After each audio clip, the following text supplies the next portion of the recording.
பிஸ்மில்லாஹிர் ரஹ்மானிர் ரஹீம். அஹ்மது வ நுஸல்லி அலா ரசூலிஹில் கரீம் வஅதஸிமு பிஹப்லில்லாஹி ஜமீஅன் வலா தஃபர்ரகு.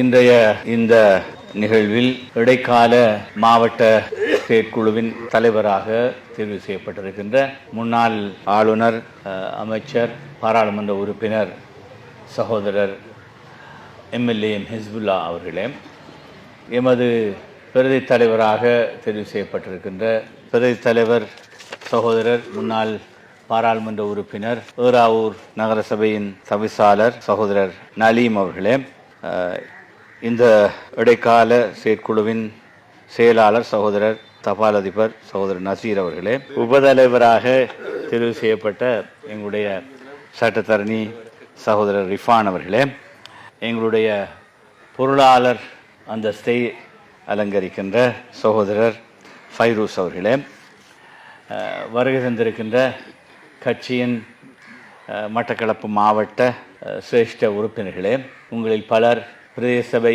உள்ளூராட்சி சபைகளின் வேட்பாளர்களாகவும் உறுப்பினர்களாகவும் இருந்திருக்கிறீர்கள். இங்கு பலர் மூத்த உறுப்பினர்களாக இந்த இயக்கத்துக்கு பங்களிப்பு செய்திருக்கிறீர்கள். இந்த அடிப்படையிலே இன்றைய இந்த தற்காலிக தெரிவுகள் உங்களை இன்னும் உற்சாகப்படுத்துகின்ற அதே நேரம் உங்களுக்கும் இந்த இயக்கத்திலே ஒழுங்கான பங்களிப்பை செய்வதற்கான இடவசதிகளை ஏற்பாடு செய்து கொள்வதற்கு வசதியாக அமைய வேண்டும் என்று நான் பிரார்த்திக்கிறேன். அதை பற்றிய சில விவகாரங்களை நான் பேசுகின்ற போது உங்களோடு பகிர்ந்து கொள்ளலாம் என்று நினைக்கிறேன். எங்களுடைய மறைந்த தலைவர் மர்ஹூம் எம்எச்எம் அஷ்ரப் அவர்கள் இந்த இயக்கத்தை ஆரம்பித்த போது எல்லோருக்கும் தெரியும், 1981ஆம் ஆண்டு ஒரு பாலர் பாடசாலையிலே மர்ஹூம் ஷஹீத் அஹமது லப்பி அவர்களை தலைவராக கொண்டு இந்த இயக்கத்தை ஒரு கூட்டத்திலே பிரகடனம் செய்யப்பட்டது. 1981ஆம் ஆண்டு.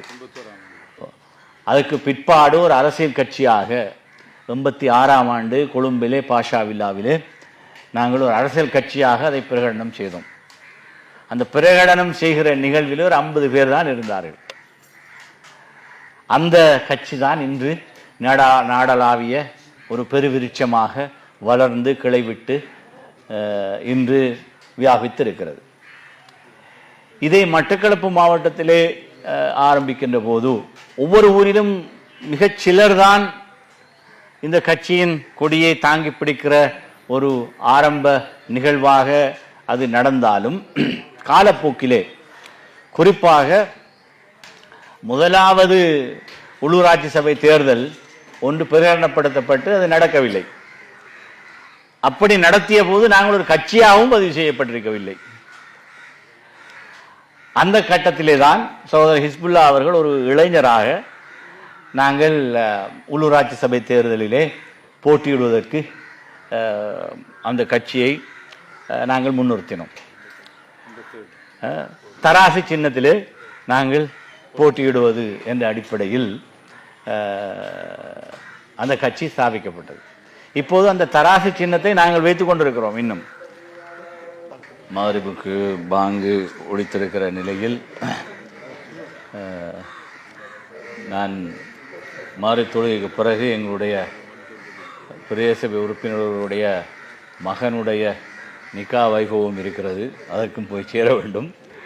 எனவே மிக சுருக்கமாக நான் பேசி முடித்துக் கொள்ளலாம் என்று எண்ணுகிறேன்.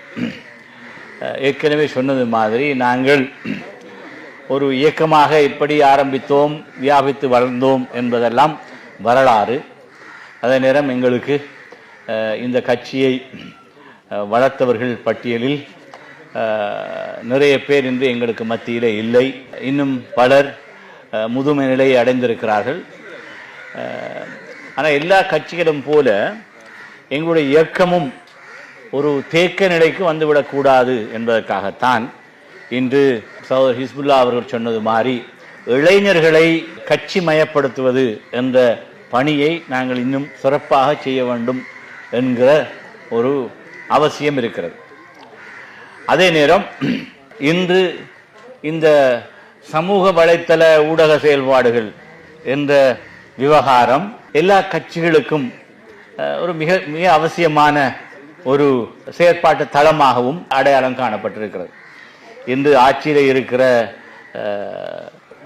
இந்த தேசிய மக்கள் சக்தி என்பது இவ்வளவு விரைவாக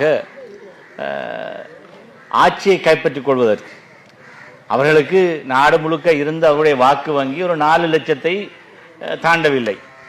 அப்படி இருந்த ஒரு கட்சி 69 லட்சமாக தங்களுடைய வாக்கு வங்கியை கடந்த பாராளுமன்ற தேர்தலில் ஈட்டிக் கொள்வதற்கு, கடந்த ஜனாதிபதி தேர்தலில் 42 லட்சம் பெறுவதற்கு என்ற அந்த நிலவரம் வந்தது இந்த ஊடக செயல்பாடுகளும் மக்கள் மத்தியிலே இதுக்கு முன்னே ஆட்சியாளர்களுக்கு மேல் ஒரு வெறுப்புணர்வை ஊட்டுகிற பிரச்சாரங்களை செய்வது. இப்பதான் தெரியுது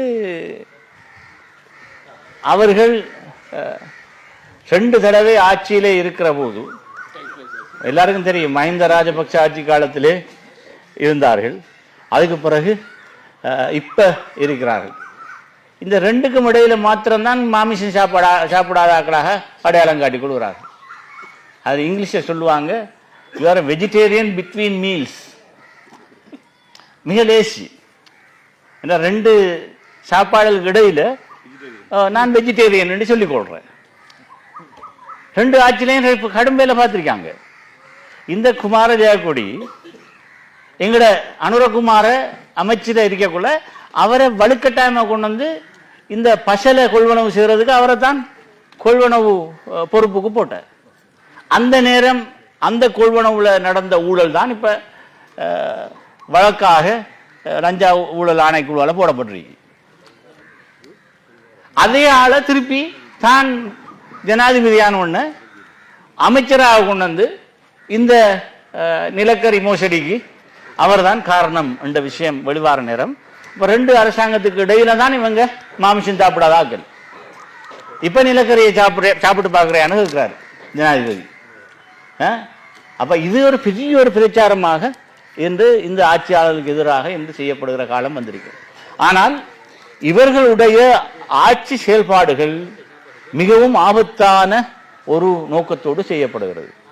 இவங்க எல்லாருக்கும் தெரியும், இந்த 4 லட்சத்துக்கு மேல எங்களுக்கு ஒரு மக்கள் ஆதரவு பெரிய இருக்கல்ல. இதுல முக்காவாசி பேர் இந்த மொட்டு கட்சிக்கு ஆதரவு கொடுத்தாக்கள் தான் இவங்களுக்கு கை தூக்கினார்களும்.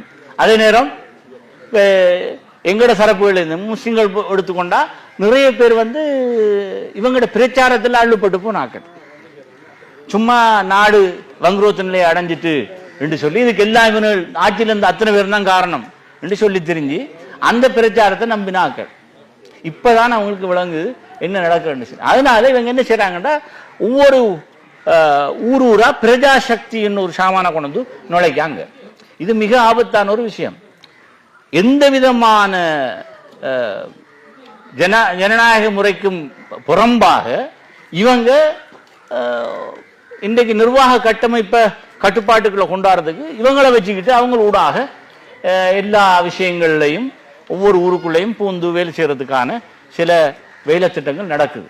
இதை முறியடிப்பதற்கு இன்று மற்ற கட்சிகள் அடிப்படை மட்டத்திலும் இவ்வாறான செயல்பாடுகள் என்று முடுக்கிவிடப்பட்டிருக்கிறது. எனவே நாங்கள் எங்களை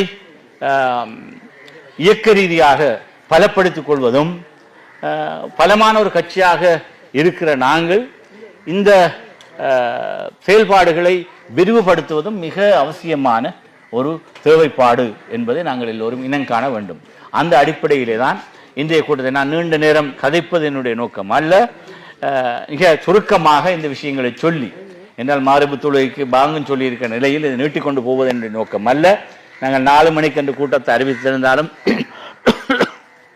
5 மணி அளவிலே தான் எல்லோரும் வந்து சேர்ந்தோம்.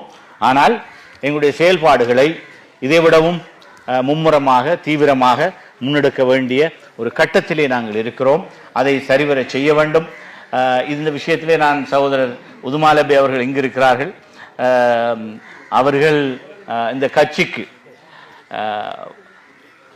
வந்து சேர்ந்த நாள் தொடக்கம் அம்பாறை மாவட்டத்தில் கட்சியை கட்டமைப்பதில் ஊர் ஊராக சென்று எங்களுடைய சகோதரர் சமால்தீன் அவர்களும் இவருமாக இன்னும் பலரோடு ஒன்றிணைந்து அந்த செயல்பாட்டை சரிவர செய்து முடித்த காரணத்தினால் எங்களுக்கு ஒரு கட்டமைக்கப்பட்ட ஒரு கட்சியின் கட்டமைப்பு மிக சீராக இருக்கிறது.